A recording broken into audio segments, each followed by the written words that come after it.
Buenas tardes a todos y a todas las personas que nos acompañan en el día de hoy en este evento virtual, la agenda de la progresividad tributaria y los impuestos a las grandes fortunas en América Latina.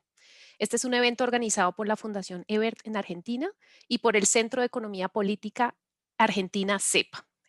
Comienzo entonces por presentarme. Yo soy María Fernanda Valdés, soy coordinadora para la FES en Colombia y es para mí un honor ser moderadora para este evento el día de hoy, en que vamos a tratar un tema que siempre ha sido muy prioritario en la región, pero ahora con el COVID ha llegado a un nivel de relevancia que nunca habíamos visto.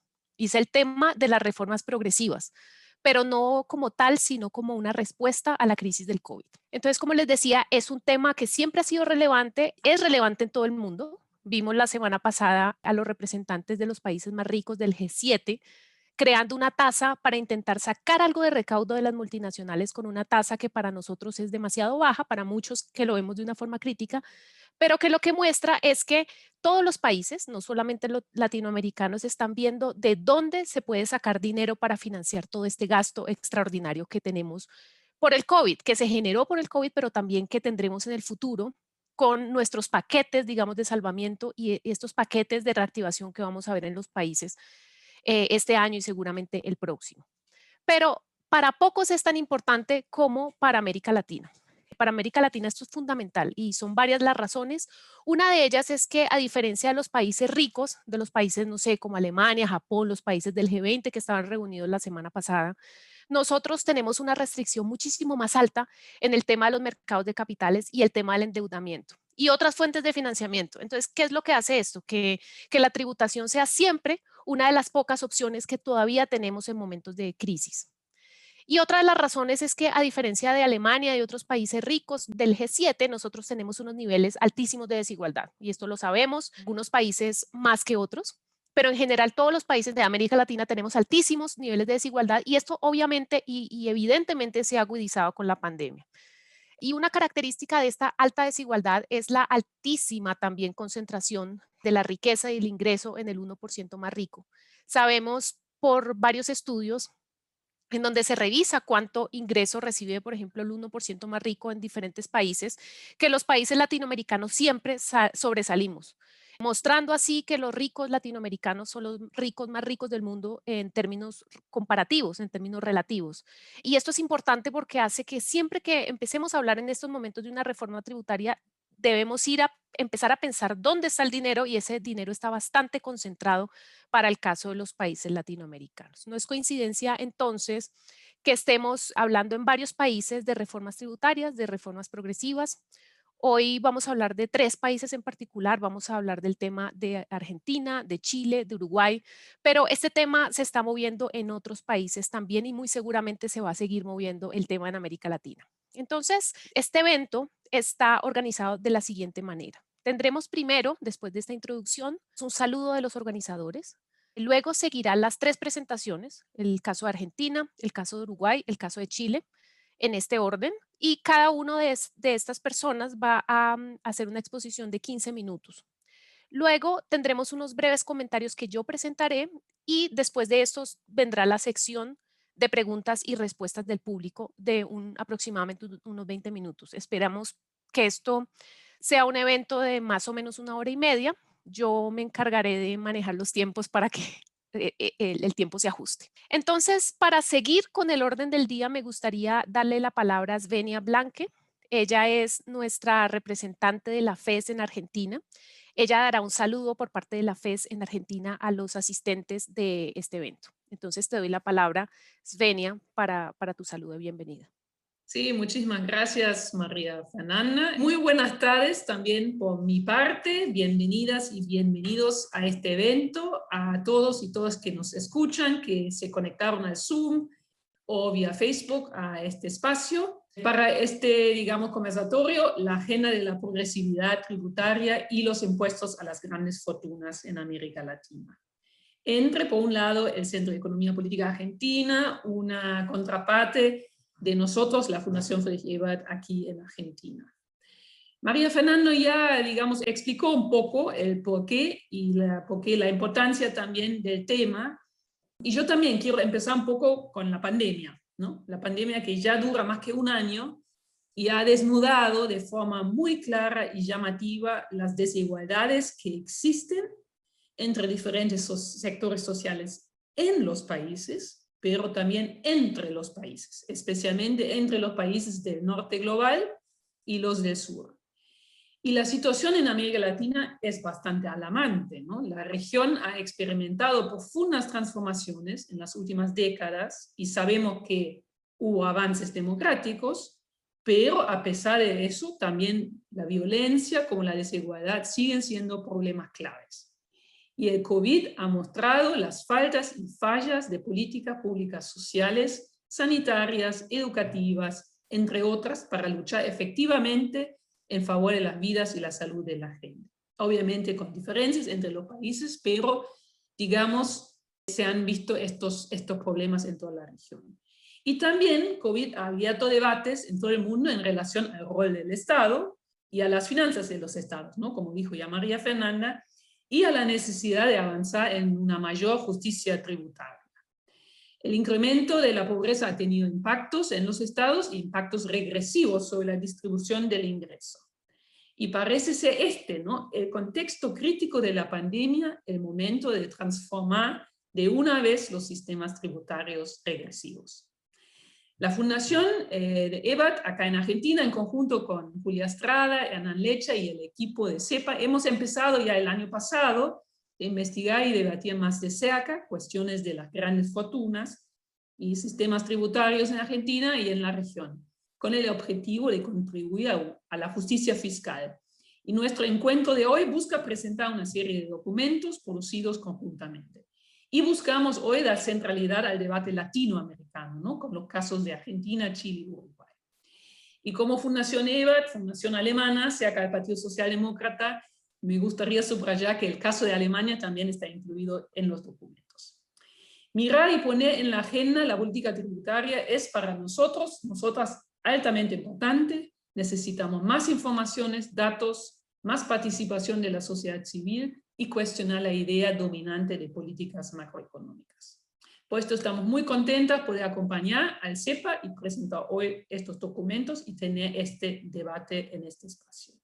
Me alegra especialmente que nuestra colega y experta en cuestiones tributarias, María Fernández Valdés, de FES Colombia, está acá para guiarnos por la conversación. Y también me da muchísimo gusto darle una bienvenida muy cálida a Ricardo Magna de Chile y a Joaquín Toledo de Uruguay. Y obviamente gracias a Julia y a Nan por la confianza en el trabajo de la Fundación aquí en Argentina. Y a todos nosotros un debate súper fructífero. Muchas gracias. Muchas gracias, Benia. Ahora le doy la palabra a Hernán Letcher para que nos haga el saludo de parte de CEPA.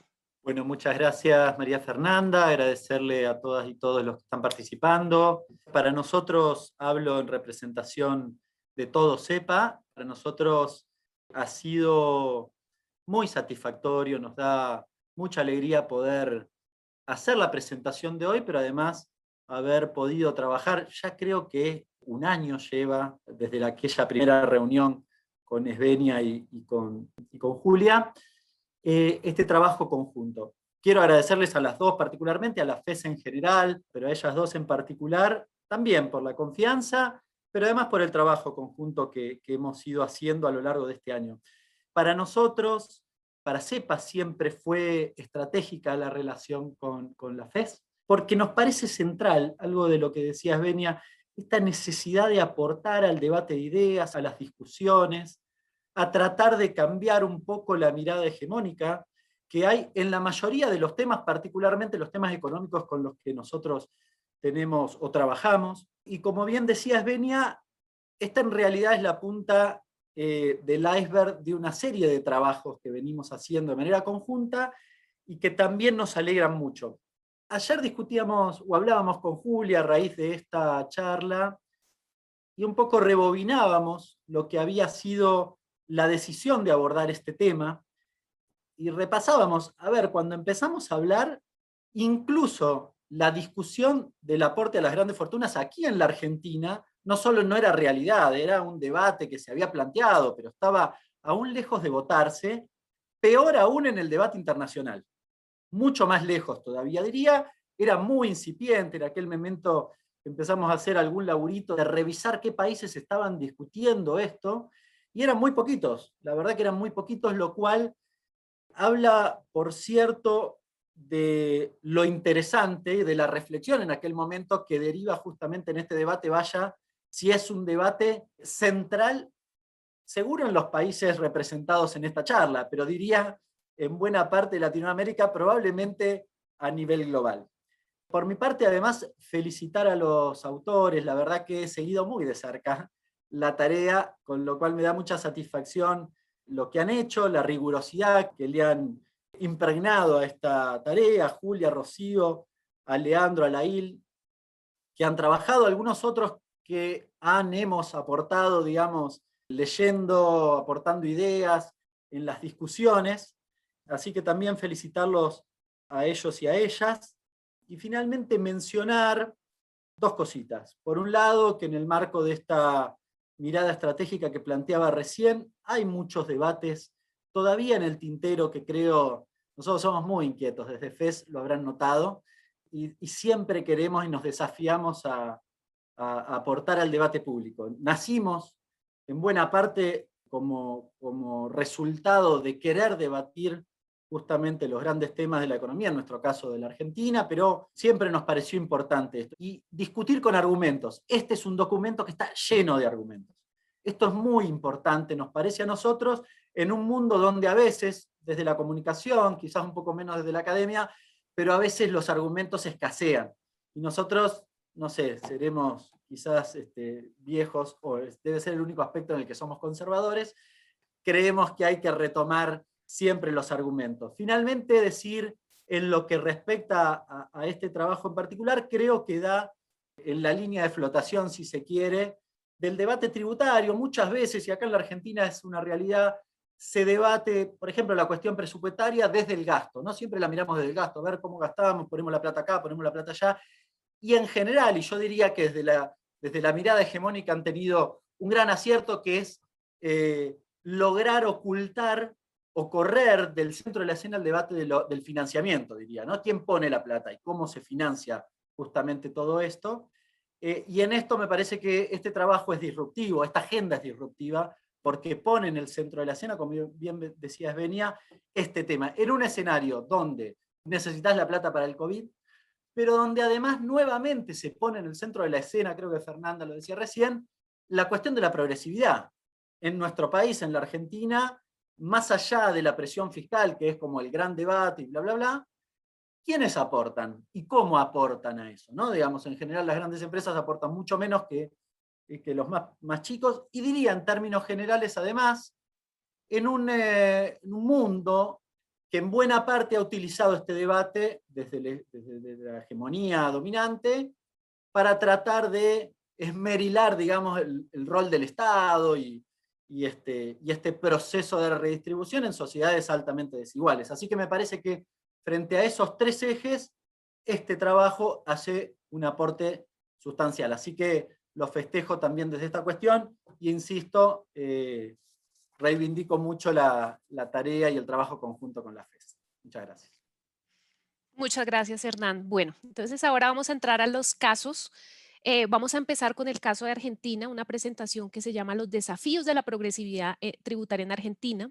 Va a presentar Julia Estrada, les presento a Julia. Ella es doctora en economía, es directora del Centro de Economía Política de la Argentina, CEPA, docente de la UBA y de la UNDAV, y desde hace poco, y muy celebrado también, es directora del Banco Nación. Entonces, Julia, te voy a dar la palabra. Muchas gracias a todos y a todas por estar. Es muy interesante ver tanta gente interesada sobre temas tributarios.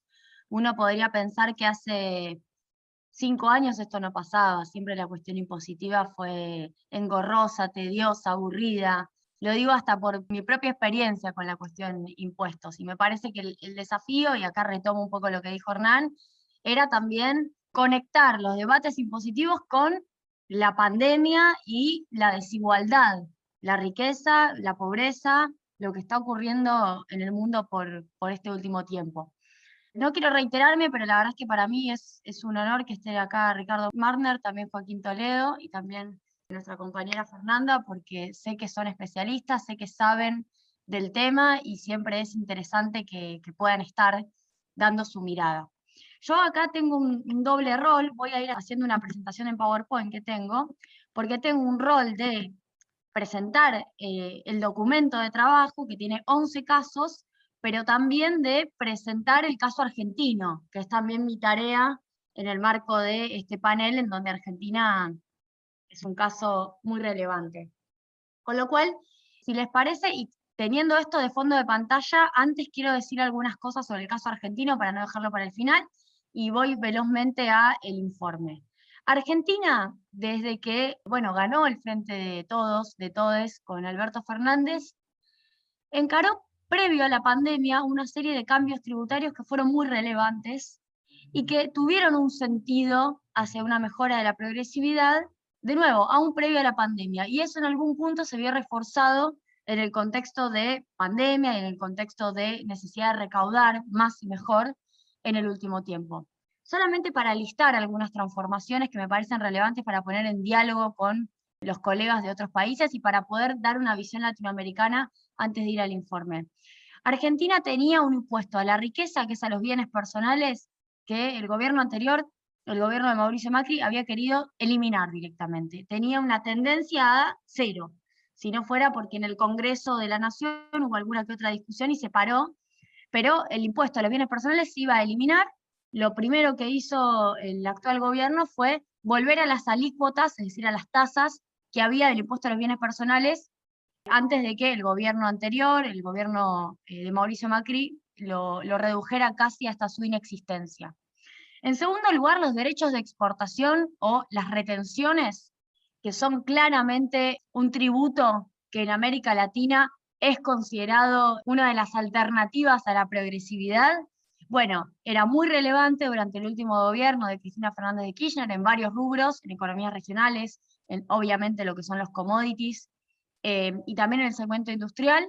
El gobierno de Mauricio Macri lo eliminó en todos los rubros, lo redujo progresivamente a la soja, y este gobierno actual lo volvió a reponer con la ley de solidaridad y están volviendo a aumentar a niveles similares a los que había en el gobierno anterior. Acá ya vemos una primera cuestión. No hay una mejora de progresividad respecto de lo que teníamos en el 2015, para los que nos están viendo de otras partes del mundo, para nosotros 2015 es un quiebre, para nosotros y para toda la historiografía reciente en Argentina, 2015 es un quiebre, y luego tenemos otro quiebre en el último año y medio. En tercer lugar, bueno, en relación al impuesto a las ganancias, para decirlo técnicamente, el impuesto a la renta a las personas, había existido una promesa de parte del presidente Mauricio Macri de eliminarlo a la cuarta categoría, a los trabajadores. Eso no solo no se cumplió, sino que aumentó el alcance hacia las y los trabajadores en un contexto además regresivo en materia de salarios, y el gobierno actual lo que está haciendo es, se reglamentó la semana pasada, subir el mínimo no imponible, es decir, hay una gran cantidad de trabajadores y de trabajadoras de clase media que dejan de pagar, 1,2 millones, y además lo segmenta mejor.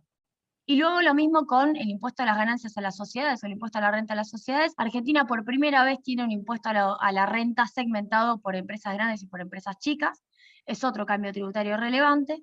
Agrego lo que ocurrió con el monotributo, que tiene que ver con el pago tributario para quienes no tienen una relación de dependencia. Se terminó corrigiendo un error, haciendo, si se quiere, una mejora para las escalas más bajas, los trabajadores y trabajadoras que menos salario tienen o menos ingresos tienen.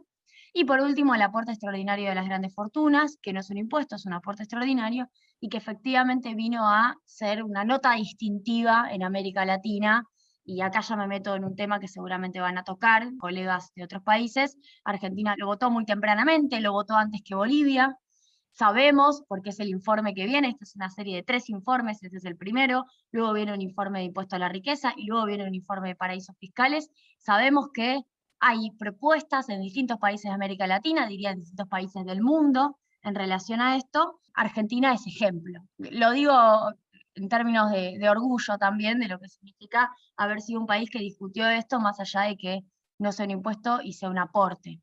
Y eso obviamente nos está permitiendo financiar una parte importante del gasto en la pandemia, con lo cual tenemos un ejemplo en tiempo real de lo que significa recaudar con progresividad y poder financiar, por ejemplo, el REPRO, que es un programa de sostenimiento salarial para aquellas empresas que están pasando por una situación crítica. Digo, una parte importante de lo que se recauda a los más ricos va a financiar los salarios de aquellos trabajadores cuya fuente de trabajo está en riesgo. Esto me parece importante también decir. Habiendo dicho esto, digo, este es el marco en el cual en el último año y medio Argentina hizo cambios tributarios relevantes. Para nosotros, viendo este fenómeno, dijimos, bueno, ¿qué viene pasando con la progresividad tributaria en el resto de los países de América Latina, en América del Norte, particularmente miramos Estados Unidos, y qué es lo que pasa en las principales economías de Europa? Y miramos ahí 6 países: España, Francia, Alemania, Italia, Reino Unido y Dinamarca. Y en el caso de América del Sur miramos específicamente Argentina, Brasil, Chile y Uruguay, que nos parecían economías que tenían una relevancia para ser miradas específicamente desde Argentina, porque el foco lo pusimos desde Argentina. Acá hay una colega de Colombia y también hay un debate en Colombia sumamente interesante en relación a la cuestión tributaria, y podría agregar otras economías como el propio Perú, que de hecho atravesó un proceso de elecciones muy interesante con debates en relación a la riqueza este último tiempo. Vamos a los principales hallazgos de este informe. En primer lugar, ¿cuál fue nuestra pregunta de investigación? Bueno, nos concentramos en un concepto, la progresividad tributaria. Sé que acá este es un panel de expertos, pero lo digo para quienes nos estén viendo. La progresividad tributaria significa cobrar al que más capacidad económica tiene, es decir, cobrar de acuerdo a la capacidad económica, ya sea patrimonial o ya sea de ingresos. La progresividad tributaria significa una variación de la carga tributaria de acuerdo a la capacidad económica, y esto lo que hace es introducir justicia en la forma de recaudar. Quizás es muy básico, pero hay veces que es un concepto que corresponde explicarlo. Cobrar flat tax, como le dicen en inglés, la misma tasa para todos, en un mundo desigual. Si el mundo fuera igual, tal vez tendríamos que discutir distinto, pero en un mundo desigual, donde hay ricos y pobres, cobrar lo mismo para todos es injusto. No es más justo cobrar lo mismo para todos, es más injusto. Por ende, la desigualdad tiene que tener un tratamiento específico desde el orden tributario, que es también cobrar de manera desigual. Al que más tiene, más se le pide. Y hay obviamente en este contexto de pandemia una idea de solidaridad, que en algún punto se impone como una premisa ética y moral. De hecho, así lo han planteado muchos gobiernos también, más allá de que para algunos sectores empresariales son duros de roer algunos huesos, más allá de que uno hable de solidaridad, siempre falta. Pero bueno, nos interesaba mirar qué pasó con la progresividad tributaria. Y ahí voy a la segunda pregunta. ¿Hubo cambios, avances, retrocesos en las políticas tributarias en esta muestra de 11 países? Es decir, ¿mejoró o empeoró en términos de progresividad la situación en base a un momento determinado, que fue la crisis del 2008? Acá estamos atravesando la pandemia casi como si hubiera sido la peor de todas, pero hubo una crisis muy fuerte que nació en el seno de los Estados Unidos y se expandió al mundo, que fue la crisis del año 2008, que fue el momento de debate post-2001, podemos decir, digo post-2001 para decir Argentina, podemos decir post-2000 o en el siglo XXI, el momento en el cual el mundo empezó a discutir desigualdad con mayor seriedad fue a partir de la crisis del 2008. El G20 se puso a discutirlo, la OCDE se puso a discutirlo, los países europeos empezaron a decir la desigualdad es un problema. Distintos países con relevancia en el concierto global de naciones empezaron a decir los paraísos fiscales son un problema. Bueno, la pregunta que nos hacíamos, y aprovecho para citar a los otros autores que Hernán citó, con Rocío, con Leandro, con Laí, es en ese momento en donde el mundo se puso patas arriba antes de la pandemia, y donde la desigualdad empezó a ser un problema, o empezó a ser un fenómeno socialmente problematizado, ¿cambió algo la estructura tributaria de los países? ¿Hubo iniciativas para que eso cambiara? ¿Y qué pasó, digamos, miramos para más acá, qué pasó con el COVID? Esa pregunta un poco la respondemos en el informe que viene. Lo que dijo Kristalina Georgieva en ese momento, fue hace no mucho, en abril del 2020, fue: gasten cuanto puedan, pero guarden los recibos. O sea, estábamos en el medio de la pandemia, estamos ahora, y de repente encontramos que el gasto deja de ser una cuestión mal vista y empieza a ser algo muy bien visto, pero ¿con qué?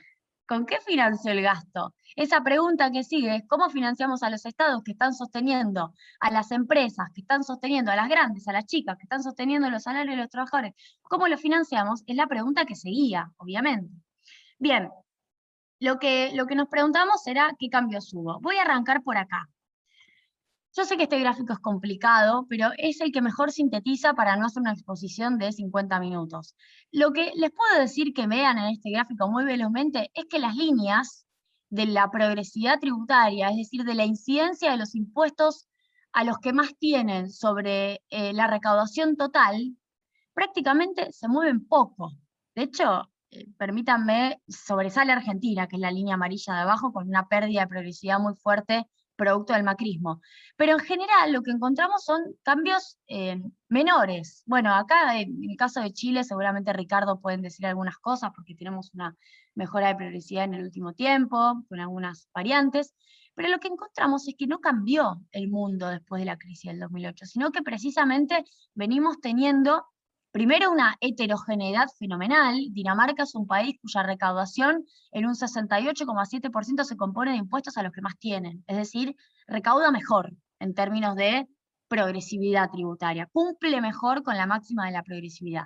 Argentina es realmente el último en esta muestra, con un 38,8% del año 2019, sin contar todas las transformaciones que mencioné antes con el presidente Alberto Fernández, de incidencia de impuestos progresivos, es decir, mayormente, más de un 60% de la recaudación en Argentina se compone de impuestos a los que menos tienen, es decir, lo financia el conjunto de la población, a ese gasto que hoy está sosteniendo gran parte de la actividad económica en pandemia. Y luego lo que tenemos, si uno mira, se concentra en la parte derecha del gráfico con las etiquetas y con los valores, es que principalmente los países con mayor progresividad son los europeos: Dinamarca, Francia, Alemania, España, Italia, Reino Unido, y abajo están los países del Cono Sur, Chile, Uruguay, Brasil, Argentina.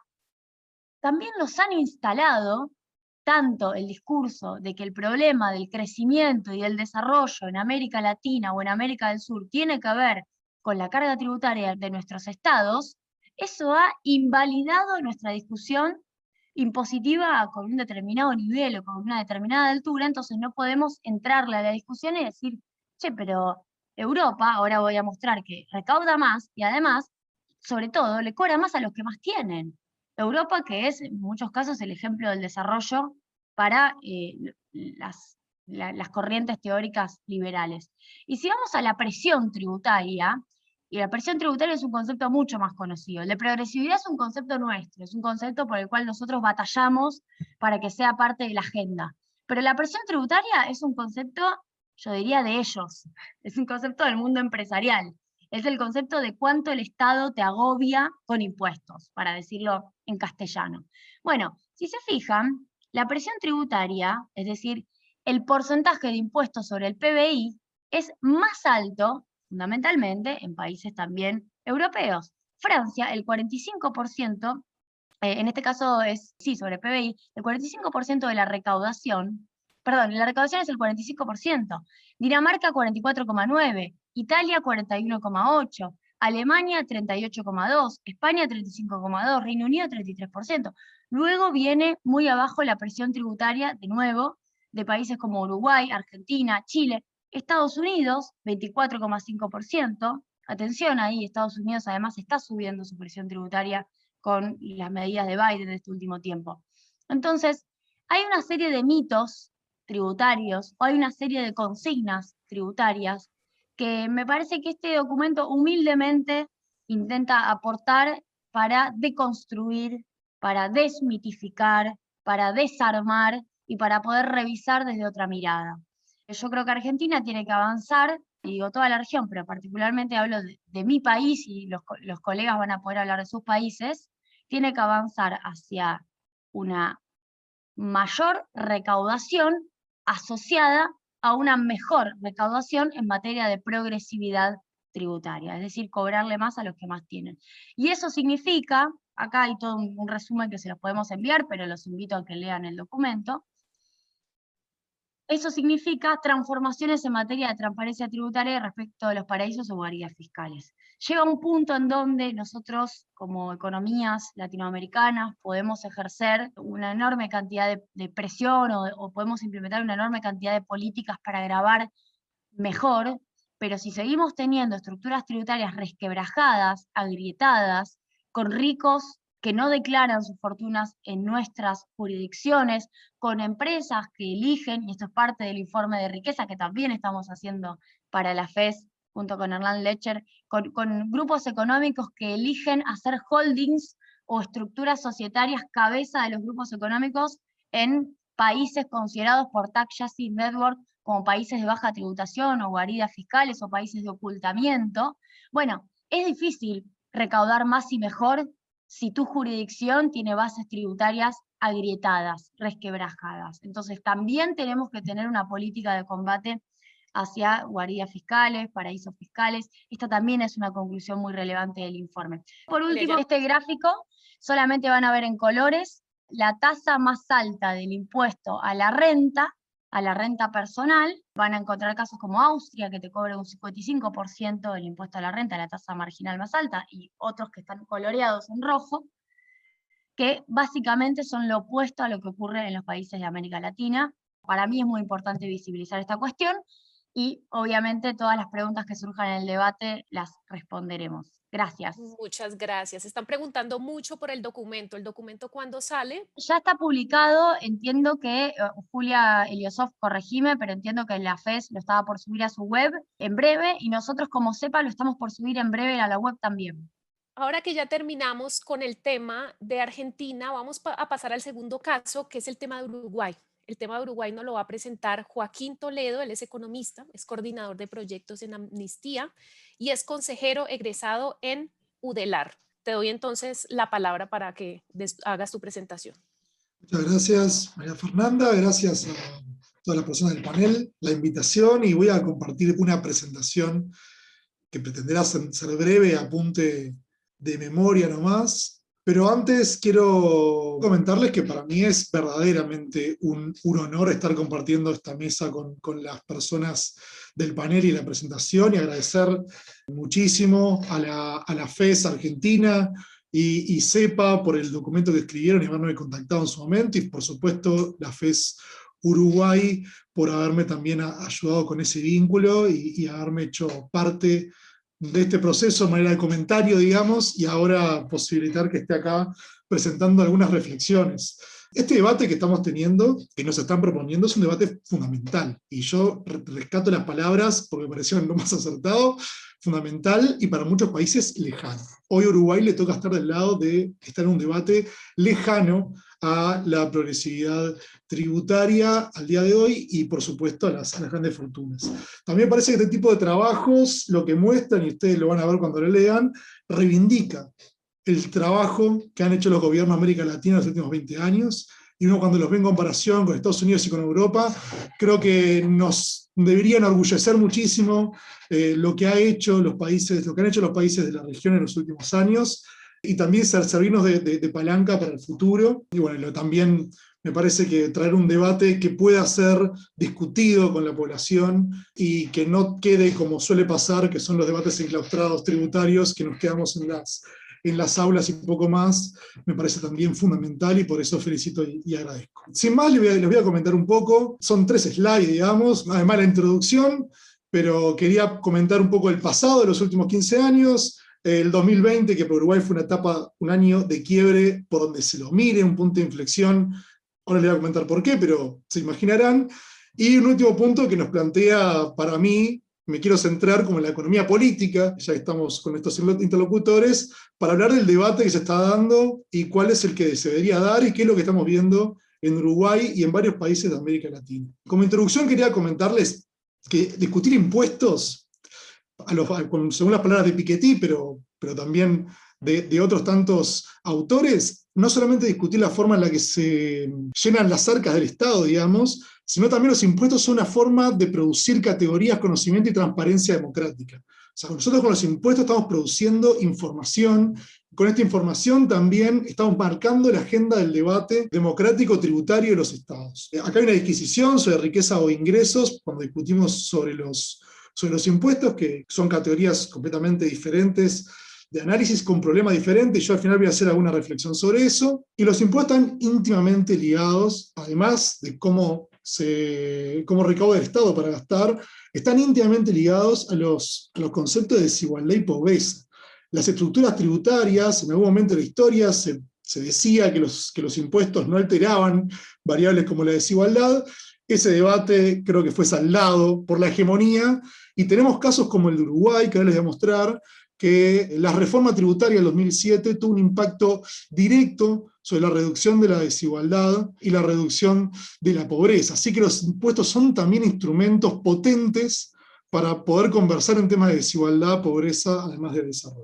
Y la última reflexión sobre la introducción es que los impuestos, me voy a ir a un lugar súper clásico, súper de manual, y para las personas que son más entendidas les va a parecer algo obvio, pero los impuestos tienen que mirar al menos una, dos o tres de las patas de suficiencia, que significa poder hacerse a medida del dinero que se necesita, o sea, tener un diagnóstico previo de qué es lo que necesitamos financiar y cuánto para poder destinar impuestos, de la eficiencia, que es no hacer que los impuestos terminen siendo dificultosos de cobrar o dificultosos a la hora de entenderlos, y que se apoyen instituciones sólidas, y de equidad, principalmente horizontal. Un impuesto debería poder captar de la misma forma las diferentes realidades de las personas y poder contemplar las diferencias de las personas para ser equitativos y que la sociedad democráticamente entienda que se está frente a una equidad en torno al impuesto.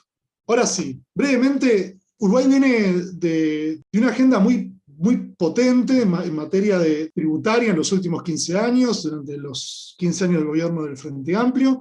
Tuvo su mojón fundamental, sobre todo en progresividad, ahora les voy a mostrar, tuvo su mojón fundamental en lo que fue la reforma tributaria del 2007, que está reflejado en el documento, que es un mojón que cambia las reglas del juego, digamos. Además de unificar un montón de impuestos que están dispersos y construidos de manera superpuestas a lo largo de la historia, simplifica eso y empieza a quebrar el equilibrio, digamos equilibrio porque no se movía con el tiempo, de la relación entre impuestos directos e indirectos, y invierte de alguna forma el lugar de la preponderancia de unos y otros. Gravó también la renta capital que previamente estaban exoneradas, por ejemplo, derivadas de las ganancias de la tierra, de alquileres y de algunas actividades financieras, y también sustituyó en 2007 lo que fue el impuesto a los salarios, a la renta de salarios, que al IRP, que como explicaba Julia era un impuesto de tasa fija, flat, digamos, que por lo tanto regresivo en esta discusión, por un IRPF que se volvió progresivo, y además tuvo otra ventaja, que manteniendo la recaudación en nivel agregado, exoneró del pago a 70% de los asalariados del país. Es decir, no solamente hizo progresivo, o sea, con tasas mayores a medida que aumentaba el ingreso, sino que aparte al 70% de asalariados de menores ingresos los quitó de este impuesto a las rentas salariales. Bueno, después este paquete estuvo acompañado como el paquete de desigualdad, digamos, de la reforma de la salud, de las transferencias sociales asociadas a la creación del Ministerio de Desarrollo Social, de regulación laboral también muy importante, estamos hablando de un aumento exponencial, digamos, del salario mínimo, de la reinstalación de los consejos de salario en la negociación colectiva, entre otros aspectos, y bueno, también tuvo 15 años de crecimiento ininterrumpido, cosa que para países de América Latina, y en particular para Uruguay, 15 años de crecimiento ininterrumpido suena algo poco probable, y cuando uno ve la historia realmente es así. Hubo un pendiente en esta agenda que no llegamos a discutir, creo que lo suficiente, que fue el tema de la distribución y la posesión de la riqueza. Estudios recientes, ahí no está la fuente, pero comparte fuente con una slide posterior, es si pocos, aparte que hay poco conocimiento, se ha debatido poco, pero en Uruguay encontramos en 2018, por una tesis que hizo el economista de Rosa, que el 1% acumula el 30% de la riqueza, y que el 50% de la población de menor riqueza, digamos, acumula tan solo un 5%. O sea, el 1% más rico posee 6 veces más que la mitad de la población de menor riqueza, digamos. O sea, es una concentración que es una concentración mayor que la del ingreso.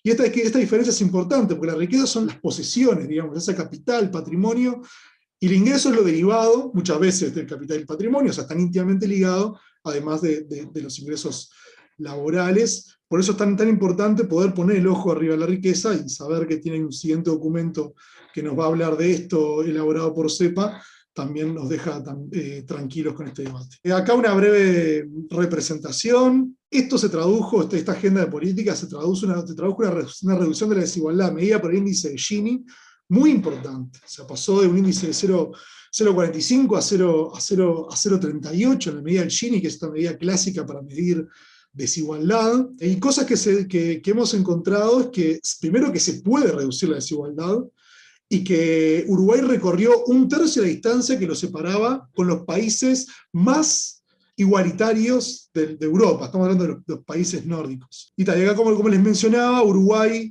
los ingresos, el 1% concentra el 16% de los ingresos, que es lo mismo que concentra el 50% de los ingresos. El 1% concentra lo mismo que el 50% de menores Joaquín, te quedan ingresos. 5 minutos. Perfecto.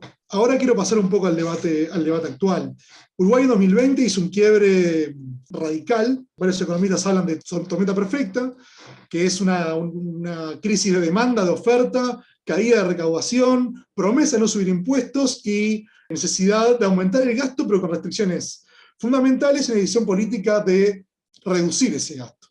Y se empezó a ver un giro regresivo, digamos, en la política económica tributaria, que tiene un aumento del IVA, que es el impuesto al consumo, situación que se había revertido bastante en los últimos años, como les había comentado anteriormente, y tiene también beneficios para algunos ganadores, como son los que tienen mayor nivel de ingreso. Estamos hablando de los empresarios, como flexibilidades en los regímenes de promoción de inversiones y residencia fiscal. Esto impacta directamente con lo que decía también Julia, de dónde van a tributar cada uno de los empresarios, cambios en la contribución de IRAE y patrimonio, que son el impuesto a las rentas empresariales y el patrimonio, que se redujo en muchos casos, y el cálculo del RPF y el IAS, que aumentó, paradójicamente, la contribución de los trabajadores y los jubilados, un poco, pero aumentó el último año. También hay un ejemplo de contramanual, que fue un impuesto transitorio a empleados públicos, un impuesto estigmatizador sobre el Estado, que no apuntaba ni a cubrir la suficiencia, ni traía elementos de eficiencia, ni tampoco elementos de equidad, porque mismo asalariado, si estuviera público o privado, iba a pagar un impuesto diferencial. Este fue un impuesto extraordinario que se creó para hacer frente a las demandas monetarias de la pandemia. Y por último, Uruguay trajo varios recortes del gasto público, el nuevo gobierno 2020 hasta el día de hoy, y terminó siendo el país que menos invierte para hacer frente a la pandemia, como ya mostró CEPAL.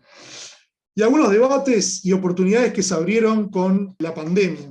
Primero, lo que ya mencionaba, el impuesto mínimo global, que esto habilita a poder discutir y nos invita a discutir sobre cómo vamos a todos transformar estos sistemas tributarios para sumarnos a este planteo que nos hacen los países del G7, impulsados por Biden. El intervencionismo estatal se volvió una punta de lanza y fue reconocido por todos, y se entendió que si un Estado presente no hay recuperación justa para salir de la pandemia.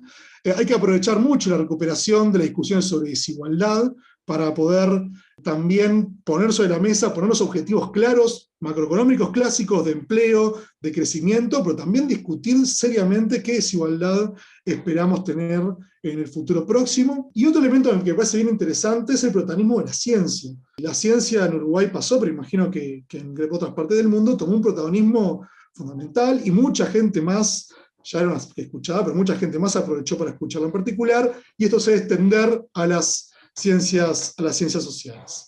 Y por último, quería mencionar un par de cosas, que es la agenda inmediata que nos plantean en este documento y que creo que los países no están siendo conscientes. Es urgente.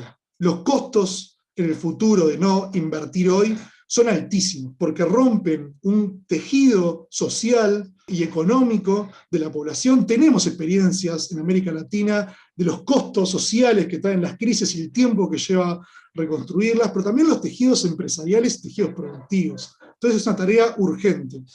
Hay que tener claro que hay que invertir, o sea, cuánto queremos, es un debate democrático, hay que dar cuánto queremos invertir, y hay que ser audaces. Estamos hablando que las tasas efectivas de la salida de la Segunda Guerra Mundial alcanzaban en la franja de los impuestos a la renta más altos el 78 y 80% ya han aumentado, alcanzado en algunos países de Europa.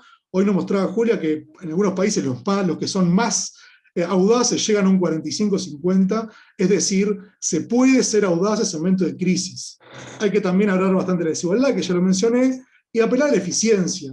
Hay países como Uruguay que tienen desarrollada una estructura muy sólida y reconocida de impuestos y de instrumentos tributarios para apelar a ellos, y hay que apoyarse encima de ellos. Y también tiene que contemplar elementos como la riqueza, que la riqueza es concentración de poder, la riqueza es un seguro de vida para las personas que la detentan, pero también es una forma de incidir en las políticas económicas y de incidir en el futuro de la actividad y las decisiones empresariales que terminan afectándonos a todos. Hay asuntos ambientales para la recuperación justa posible, que son ineludibles. El mundo ya venía en una crisis ambiental brutal, y si no damos un debate en este momento de parate, nada nos va a indicar que nos vamos a alejar de esa senda. Y por último, que los impuestos tienen que tener incorporados un debate que por momentos a la izquierda nos ha costado dar, que tiene que ver con la competitividad. Y no la competitividad asociada al tipo de cambio, que es la forma fácil de aumentar la competitividad de nuestros países, sino la competitividad asociada a la tecnología, la innovación tecnológica asociada al empleo y a la productividad de estos empleos. Productividad significa mejorar nuestro nivel de capital humano, desarrollar mejores distribuciones del empleo y poder entender cómo distribuir las tareas mismas dentro del Estado y dentro de las empresas para mejorar genuinamente la productividad y así mejorar un crecimiento económico de calidad.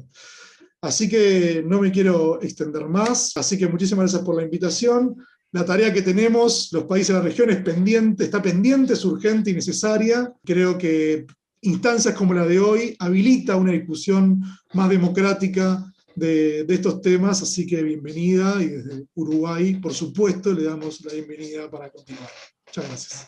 Muchas gracias a ti, Joaquín. Bueno, ahora nos vamos para Chile. Tenemos una presentación de Ricardo Marner.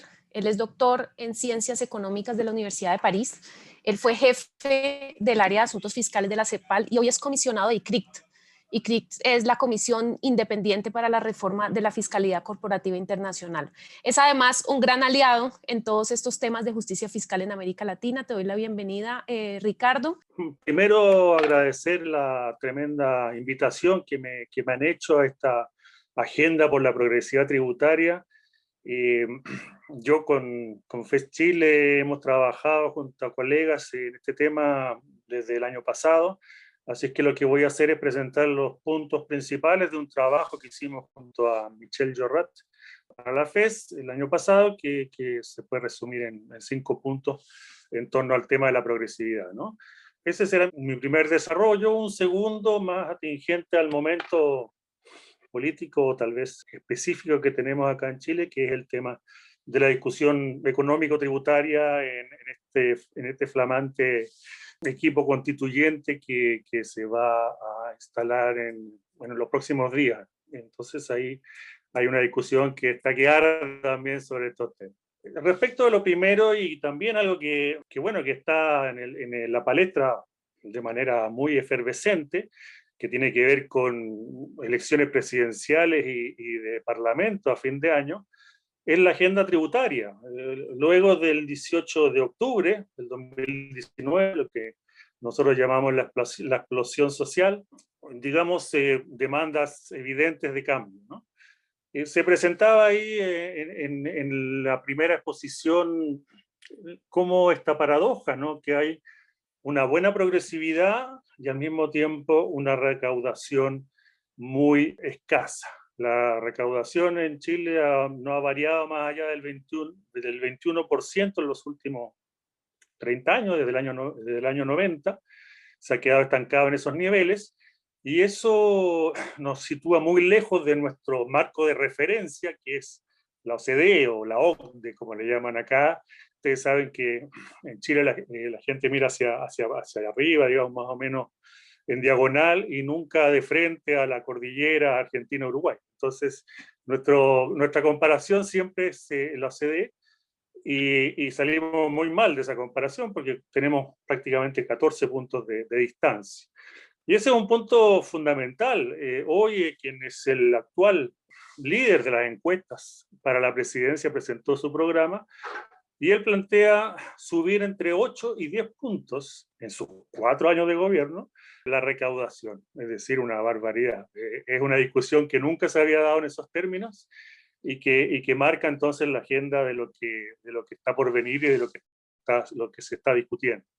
En ese sentido, vimos que en los gráficos que había una baja recaudación, pero una alta medida de progresividad. ¿Cómo puede ser eso? En el caso de Chile eso tiene una explicación muy clara, que es el precio del cobre. Mientras el precio del cobre sube y baja, aumenta o desciende la progresividad del sistema, porque se le cobran a las principales 10 empresas mineras, que son mucha plata, según sus beneficios, y entonces aparece el impuesto directo con mayor proporción que el indirecto cuando eso ocurre. Entonces ahí hay un tema específico del caso de Chile que muestra que podría haber una cierta progresividad en el sistema, pero en el fondo lo que hay es una escasa capacidad redistributiva, porque lo que hay es tal vez un sistema un poquito más progresivo, pero con muy baja recaudación. Se multiplican ambas cosas y tenemos un sistema muy poco redistributivo. Pero bueno, ya me extendí. Hay 5 cambios que se proponen que van a ser, digamos, sí o sí parte de la discusión. Ayer teníamos una discusión o un debate, un conversatorio con muchos de los colegas que están en esto, y lo primero que se dijo, bueno, hay 22 hombres y ninguna mujer, así que por supuesto que el tema igualdad de género y tributación no se toca en esta reunión. Pero bueno, vamos a lo que es los temas principales. 2 puntos por exenciones. Hay un sistema del impuesto corporativo que es sumamente pro inversión, llamémoslo así, asumiendo que la inversión o que la política tributaria es un elemento de la inversión privada, cosa que nosotros planteamos que no es así, no puede ser así, porque lo que importa es el clima de inversión y no el impuesto específico, ni esto que se ha llamado el impuesto a la carrera a la baja, ¿no es cierto? Pero en fin, hay una cantidad de exenciones importantes ahí que representarían en torno a 2 puntos del PIB. Otro punto muy importante con el boom del cobre que se está dando actualmente son las regalías. Ahí se está planteando un impuesto a la venta de cobre, es decir, un impuesto directo, un poco como las digitales, ¿no? O sea, dado que no se puede cobrar muy bien porque hay temas ahí complicados de medición y de fiscalización, se plantea un tema directo, una regalía, para no hablar en inglés, un royalty, sobre las exportaciones de cobre, oro, molibdeno, que van todas juntitas. Y ahí son 6.500 millones de dólares, o sea, una enormidad de plata que está en juego, ¿no? Porque, como digo, las 10 grandes mineras tienen unos beneficios extraordinarios por estos días. El impuesto a la fortuna, también, por supuesto. Estamos hablando tal vez ahí de 1 punto del PIB, un poquito a la semejanza de lo que ha ocurrido en Argentina. Se pasó por el Congreso, no alcanzó a ser sancionado porque las mayorías son relativas, y entonces es una discusión que va a ir por su camino en esta elección parlamentaria y presidencial. Luego lo que vimos con Mitchell, ahí las estimaciones que hicimos en el documento de la EBER, es muy importante relevar que estamos hablando de cerca de 4,5 puntos del PIB de evasión en el caso chileno. Que siempre se ha dicho que la administración chilena, que no sé qué, que pero el hecho es que cuando uno compara cuentas nacionales con recaudación, lo que observa es que hay un hoyo negro, que el impuesto sobre la renta equivale a 4,5 puntos, ¿no? del PIB. Es una enormidad. ¿Cómo se baja eso? Fortaleciendo a la administración, ciertamente, reduciendo los paraísos fiscales. Tal vez el impuesto mínimo podrá ser un desaliento para la utilización de estos paraísos fiscales, pero por sobre todo un tema de fiscalización. Si aquí el gran tema en toda América Latina es la subdeclaración, ¿no? Aquellos que tienen la capacidad maravillosa de esconder debajo de la alfombra su patrimonio. Y por último, la eliminación del secreto bancario, que está muy vinculado, por supuesto, con todo esto, y en el caso de Chile es bastante paradójico que aquellos que vienen de la OCDE pueden revisar algunas cuentas y el Servicio de Impuestos Internos no puede hacerlo si no tiene una orden judicial. Entonces, el levantamiento del secreto bancario es otro gran tema, que es un tema delicado. Yo no soy especialista al respecto, pero que tiene que ser abordado en los próximos años. Llegando al segundo punto de la Constitución, y mucho más breve, también la Constitución, los constituyentes han sido electos esencialmente y para sorpresa de todos, sobre bases territoriales, sobre bases de medio ambiente y sobre bases de igualdad de género. Esos son los tres grandes reivindicaciones que están en aquellos que han sido electos constituyentes. Entonces la Constitución probablemente, o de todas maneras, tendrá esos tres aspectos, sobre todo que es una Constitución paritaria y con inclusión de representantes de los pueblos aborígenes de distintos territorios. ¿Qué impacto tiene eso sobre los impuestos? Yo creo que muchos. O sea, por primera vez tendremos que avanzar hacia un sistema descentralizado, tanto de recaudación como de gasto y de consideración de inversiones territoriales. Tendremos que ver el tema de la igualdad de género de una manera integral desde la perspectiva de la política fiscal, lo cual incluye obviamente los impuestos. ¿Y para qué decir del medio ambiente? Ahí un gran tema, que hay los impuestos verdes. ¿Es progresivo o no es progresivo? Creo que no es lo relevante, pero sí que tenemos que tener una agenda de impuestos verdes, de las grandes barreras que pueden existir en ese ámbito. Bueno, estoy pensando en las explosiones que han habido en todas partes. Pero un tema más agudo es progresividad. ¿Tiene que haber algún artículo sobre progresividad en la Constitución? Yo creo que sí. Me parece que eso es importante, pero al mismo tiempo, ¿cómo definirla? Como dije antes, una cosa es progresividad, otra cosa es redistribución, y tienen que ir juntos, ¿no? ¿Y quién define eso? ¿Cómo se define? ¿Cuál es la técnica? Para tener una claridad respecto de cómo están los sistemas y hacia dónde avanzan.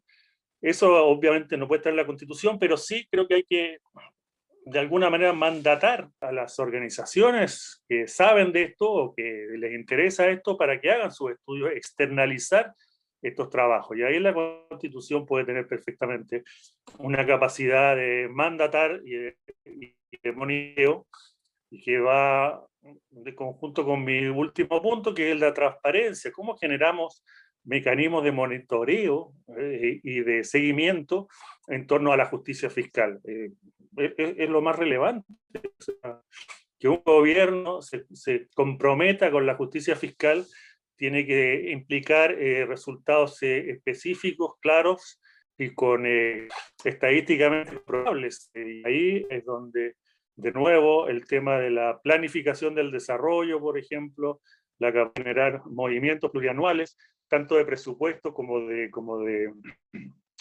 medición de avances, tienen que ser parte de esta discusión. Bueno, Ricardo, muchísimas gracias por tu presentación. En la agenda sigue un comentario mío de 10 minutos. Yo primero que todo quisiera dar las gracias porque me han dado la oportunidad de estar en esta discusión.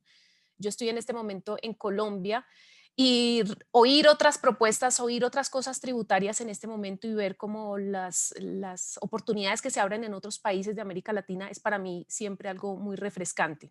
Entonces, yo quisiera empezar un poco resumiendo de alguna manera y como puntos en común que tuvimos en las presentaciones de hoy. Queda claro, y sobre todo con esta última presentación de Ricardo, que hay situaciones tributarias muy diferentes en los países que hemos presentado hoy. Hay una diferencia fundamental que es entre este grupo que conforma Argentina y Uruguay, que recaudan bastante para estándares latinoamericanos. O sea, son países que recaudan 28-29% del Producto Interno Bruto. Esto es menos que países de OECD, pero es mucho más, es de los que más recaudan en América Latina. Eso por un lado, y por el otro lado Chile, que aunque sí es de la OCDE, recauda bastante poco. Chile recauda, como decía Ricardo, de 20-21% del Producto Interno Bruto. Esto hace que sea más parecido a Colombia, a Ecuador y a Perú que a los países de la OECD. Entonces, esa es una primera diferenciación. Y en cuanto a progresividad, creo que quedó claro de que todos los países han tenido alguna mejora en progresividad, nada muy dramática, como lo mostraba Julia en su digamos, proxy de progresividad que presentó de todos los países, incluidos los países que estamos comentando en este momento. Y cada uno con una situación particular. Argentina tratando de volver a la situación pre-Macri, ¿no? Del 2015. En Uruguay también se tuvo 15 años de una agenda progresiva muy potente. En Chile también se muestra una mejora en progresividad, aunque como decía Ricardo, como se recauda tampoco, pues el impacto redistributivo es muy bajo, pero a pesar de todas estas mejoras, digamos que comparado con cualquier país desarrollado, nuestra tributación sigue siendo muy deficiente y los espacios para mejorar son infinitos, ¿no? Hay varias cosas que se mencionó el tema de la evasión, de la transparencia como posibles espacios donde se puede mejorar. En renta de personas también. Sabemos pues que en la región este es un impuesto bien problemático, recaudamos bastante poco. Coincidencialmente, bastante paradójicamente diría yo, el que más recauda en la región es Uruguay. Y es paradójico porque es un impuesto bastante nuevo en el Uruguay. Ellos recaudan 4,1%, esto es el doble del promedio latinoamericano, que es cerca del 2%. Pero sin embargo, si lo comparamos con la OECD, esto es la mitad. O sea que recaudamos muy poco y esto es muy relevante porque sabemos que este es un impuesto que es el que hace que en los países desarrollados se reduzca la desigualdad. Este es un impuesto redistributivo por excelencia.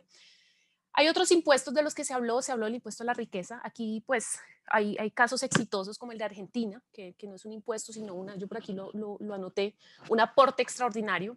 Pero tenemos también en Uruguay el impuesto a la riqueza. No sé si ya lo han desmontado, pero tengo entendido que todavía está funcionando. Bueno, entonces uno diría con esta información que estamos mal en temas de progresividad, aunque hemos mejorado, y que la próxima ola de reformas que seguramente se viene debería ser algo progresiva, ¿sí? Uno podría pensar eso. Pero mi argumento para esta presentación y para estos comentarios es que me gustaría dejar claro que la próxima ola de reformas que se ve venir debería ser no solamente progresiva, sino altamente y muy altamente progresiva. Esto quiere decir que apunte sobre todo al 1% más rico, incluso al 1 por 1000 más rico. Y esto es así por varias razones. La primera es porque esta no frenaría nuestra recuperación. ¿Sí? Esto lo sabe uno pues de los textos de keynesianos, ¿no? Que para recuperarnos necesitamos precisamente que aumente el consumo de las clases bajas y las clases medias, que se reactiven, que consuman y que esto sea como la fuente de la recuperación. Esto lo sabe uno muy claro. Pero hay otra razón por la que yo creo que debería venirse una ola que sea muy, muy, muy progresiva, como por decirlo de alguna manera. Y esto no se aprende y no lo aprendí yo de ningún libro de texto académico, sino que lo aprendí precisamente de las mujeres y los hombres marchando en las calles de Colombia. Y es esta idea de que en épocas de crisis, y sobre todo la crisis de este nivel que estamos viviendo en nuestros países, en todos nuestros países de América Latina, una reforma altamente progresiva puede que sea lo único, y lo único que nuestro pueblo acepte y lo único que sea viable políticamente. Esto me lleva indiscutiblemente a hablar un poco de lo que ha pasado aquí en Colombia, que trae muchas enseñanzas y yo creo que en verdad debería, siempre que estamos hablando en este momento de reformas tributarias, deberíamos tocar el tema de Colombia porque lo que aquí ha pasado es muy importante. En muchos sectores de América Latina se ha dicho, esta es como un poco la narrativa, que Duque, que es nuestro presidente, ha propuesto una reforma regresiva y que eso causó un gran estallido social y que la gente salió a protestar de una forma que no tiene precedentes en Colombia. Ustedes saben que aquí en Colombia no protestamos. Cuando se protestaba siempre se decía que el que protestaba era guerrillero y se le estigmatizaba hasta tal punto de que se encerraba en la casa y no volvía a salir, y así fue por muchos años. Pero esto ha cambiado. Y yo quiero decir, y quiero que quede muy claro, que esta idea de la reforma regresiva de Duque y que eso fue como la crisis y lo que generó esta gran crisis, yo quiero decir que eso no es verdad. Y no lo digo obviamente por defender a nadie, ¿sí? Sino que siento que no deja entender bien las cosas y bien las lecciones que tenemos. Entonces, cuando uno analiza en verdad qué es lo que ha pasado aquí en Colombia, uno puede argumentar fácilmente, muy fácilmente, que la propuesta que lanzó Duque era en verdad una reforma progresiva con P, ¿no? Y es porque su efecto en Gini y en la distribución de cargas por deciles se lograba reducir la desigualdad. Ellos hicieron una exposición de motivos y ellos muestran claramente cómo este proyecto de ley reduciría la desigualdad dramáticamente, pasando de un 53 de Gini que tenemos hoy a un 43. Esto es mucho. Esto es muy significativo. Eso quería decir que Colombia iba a dejar de ser el país más desigual de la región. Iba a llegar a niveles de desigualdad más parecido como Uruguay y Argentina que a Brasil, que hoy somos más parecidos a Brasil. Entonces, esto era tan solo en 10 años. Y es muy importante incluso con la presentación de Joaquín. Joaquín mostró que en Uruguay se logró reducir la desigualdad 7 puntos en 15 años. Esta propuesta tributaria de Duque implicaba reducir la desigualdad en 10 años, 10 puntos, o sea, más de lo que lo redujo Uruguay en 15 años. Esto es muy significativo, pero entonces uno dice, bueno, pero ¿qué es lo que le molestaba a los manifestantes de esta propuesta? ¿Por qué tanto rechazo? Y obviamente nuestros grandes economistas salieron a decir que es que los manifestantes simplemente no entendían nada, que eran ignorantes, que era pura ignorancia, que esto era más o menos como lo que había pasado en Ecuador. No sé si se acuerdan lo que pasó en Ecuador con el impuesto a la herencia y que esto era más o menos de ese estilo. Pero si uno tiene una mirada un poco más humilde y reflexiva, uno puede ver que esto es algo muy significativo y que tiene mucho valor incluso académico. Y es la lección de que el tema de la progresividad, un poco como lo decía Ricardo, y las reformas tributarias progresivas es un concepto muy problemático, ¿sí? Los meros conceptos son problemáticos. Una reforma, por ejemplo, tributaria progresiva. Uno dice, bueno, ¿qué es una reforma tributaria progresiva? Una reforma tributaria que redistribuye ingreso desde las clases medias a las clases bajas es progresiva. Una reforma que redistribuye ingresos de los más ricos a las clases medias es progresiva. Incluso si deja intactos a los mega ricos. La OECD y el Fondo Monetario Internacional todo el tiempo nos dice que tenemos, por ejemplo, que bajar el umbral de declaración de renta y poner a tributar a la clase media porque eso es progresivo. Entonces, resulta que estamos en un momento en que todo es progresivo. Y puede ser que sea así, o sea, puede ser que todas estas propuestas que yo les he dicho logren reducir el Gini y como tenemos una gran obsesión por los datos y por este Gini, entonces salimos a aplaudir cualquier reforma tributaria. Entonces, lo que los manifestantes notaron en Colombia muy rápidamente con la propuesta tributaria, mucho antes que los académicos, era que esta reforma, aunque fuera progresiva o como le quisieran llamar, no iba directo a las causas estructurales de la injusticia y la desigualdad tributaria, porque atacaba desproporcionalmente las clases medias y no gravaba suficientemente al 1% más rico. Entonces, lo que los manifestantes querían y lo que quieren en este momento todavía no es una reforma progresiva ni es una caída al Gini, sino que es un sistema mucho más justo, ¿sí? Entonces, el caso colombiano nos enseña los problemas que trae este concepto de progresividad y que momentos tan críticos y de hambre y de miseria, porque lo que se vive aquí en Colombia es miseria, puede que lo único que la gente esté dispuesto a tolerar sea una reforma tributaria no progresiva, sino altamente progresiva, que vaya precisamente a las causas fundamentales de nuestra desigualdad, que sabemos que en América Latina, y como lo hemos dicho, lo han dicho ustedes en las presentaciones, está asociada a la altísima concentración de la riqueza y del ingreso, pero también a otros temas que también mencionaba Ricardo, de género, de disparidades ambientales. Entonces, con mis colegas en la FES nos quedamos pensando de cómo podemos llamarle una política tributaria que no sea solo progresiva, sino que apuntara a esas causas estructurales de la desigualdad. Es decir, cómo hacer para que podemos referirnos a una política tributaria que sea diferente a lo que llama progresivo el Fondo Monetario Internacional, ¿sí? Y que sea acorde a lo que considera justo los manifestantes en Colombia.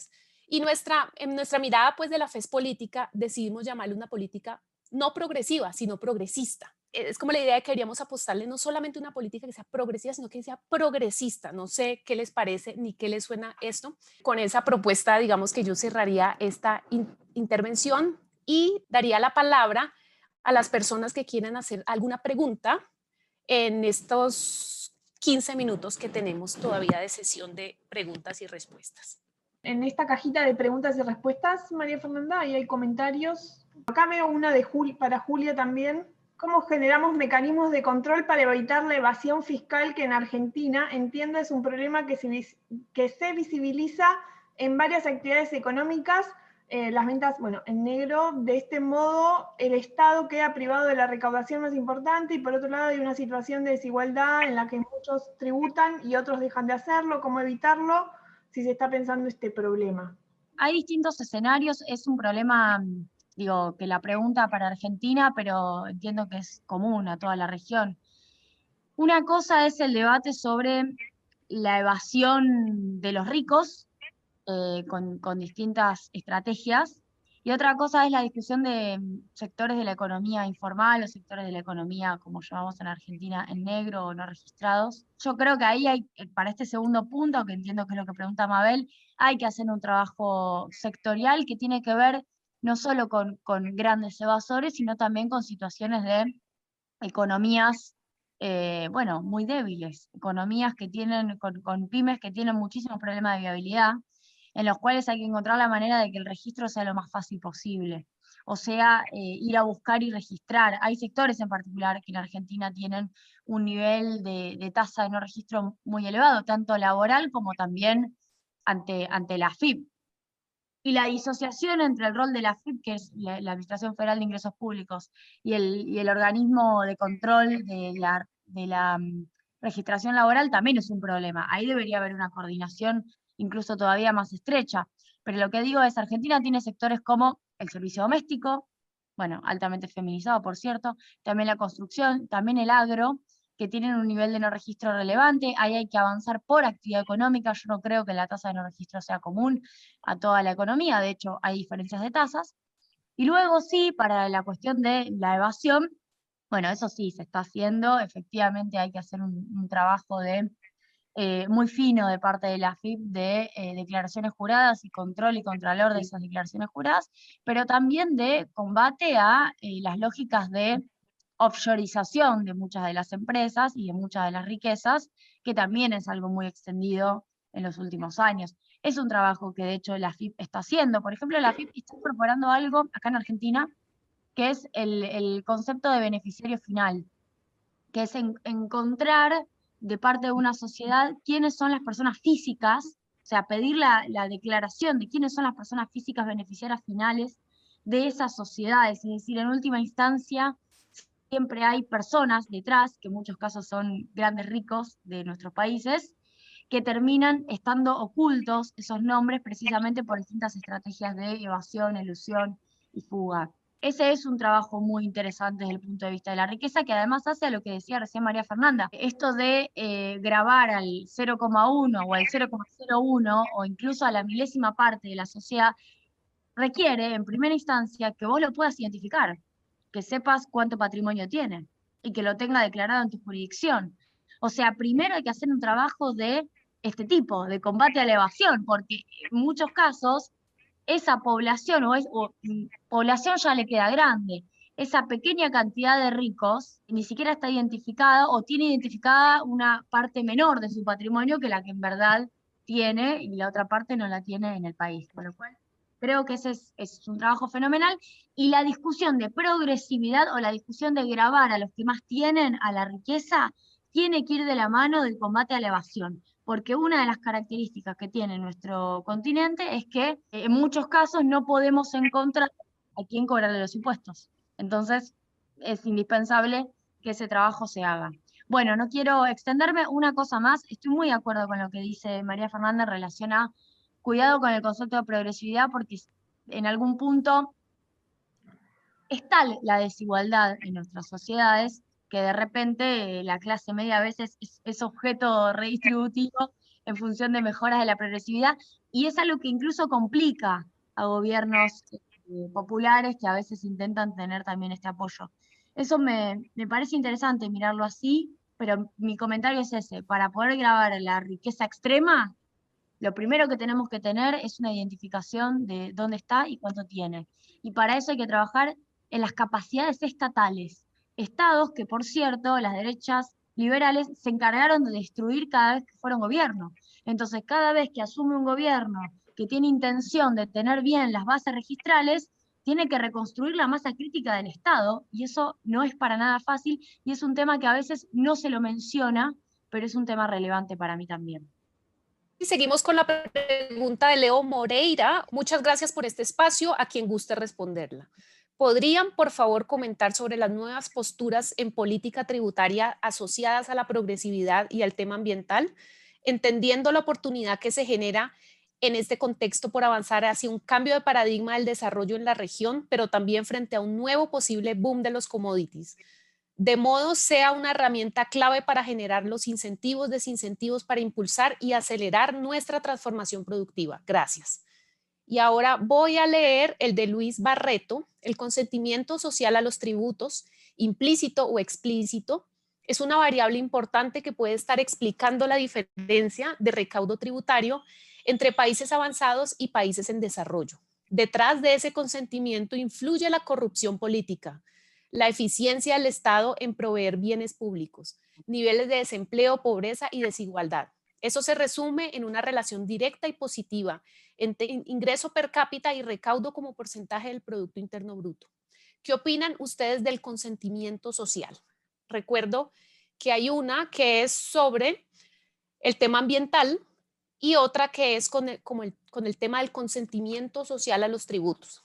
La del consentimiento social, si la entendí bien, está asociado a el consentimiento o la disposición a pagar los impuestos, que creo que es una discusión súper relevante, es una discusión también cultural, es una discusión que está en el terreno más ideológico. El último libro de Piketty es muy ilustrativo sobre la potencia que ha tenido los dispositivos de dominación, digamos, para hacernos creer que uno tiene que esforzarse y que la desigualdad es producto de la naturaleza y que uno tiene que esforzarse para poder tener estar en el lugar apropiado de la distribución, que la meritocracia es la forma de poder llegar a obtener el resultado que queremos.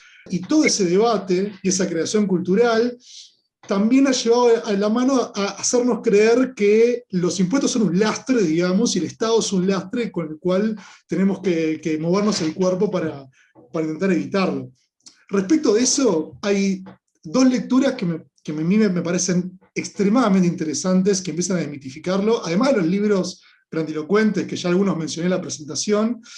Hay un artículo que se publicó en 2020, que refiere a qué pasa cuando es un estudio de causalidad que hicieron Hope y Lindbergh en 2020, que son las consecuencias económicas de los importantes recortes fiscales para los ricos.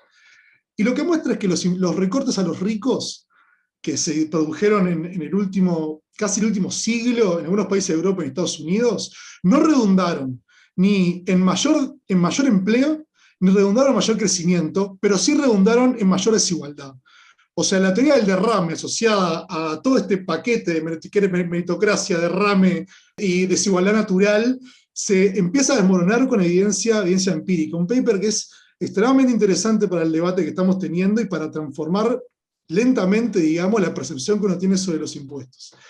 Y el segundo es Los de Arriba, un libro que se publicó hace nada en Uruguay, que hace lo que Julia mencionaba, que intenta hacer el primer ensayo que se mete, hace un escáner del 1% de los ricos en Uruguay, que por tema de escala podrán entender que son contados, son realmente contados, que también abordan, digamos, por los fundamentos de cómo es que llegan a esas posiciones, y tienen cosas interesantes como por ejemplo que el 40% de la riqueza es heredada, y dentro de esa herencia está ultraconcentrada la riqueza, además de otros hallazgos, digamos, que también abonan en este debate.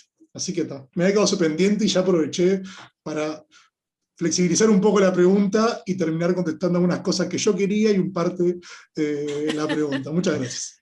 Joaquín, muchas gracias. Ahí te están pidiendo que pongas en el chat el nombre de los textos que recomendaste, para que los pongas ahí y la gente tenga acceso. Bueno, Ricardo. Entonces creo que por descarte tu pregunta es la pregunta ambiental. Sí, pero también quería hacer algunos puntos que olvidé en la primera parte, o tal vez remarcarlo. Lo primero, esta discusión de progresividad que tú muy bien pusiste en el caso colombiano con mucha ilustración de lo que ha ocurrido. Creo que hay que tomar todo esto de una manera mucho más amplia, ¿no es cierto? Justicia fiscal puede ser reformas progresistas, como tú dices. Creo que ahí hay un ámbito que va mucho más allá de una medición de un indicador respecto de la progresividad de los sistemas, y creo que en eso fuiste muy ilustrativa sobre el punto. Lo segundo es que uno no puede hablar de progresividad y al mismo tiempo aceptar incentivos fiscales, incentivos tributarios, guerra a la baja, competencia fiscal. Son cosas totalmente contradictorias. Uno no puede creer que la inversión va a depender de la estructura tributaria, porque si no, nunca vamos a tener capacidad para dar vuelta a esta batalla de las ideas, donde siempre se plantea, no, pero es que la inversión va a caer, entonces, bueno, si la inversión va a caer, a lo mejor no hagamos nada.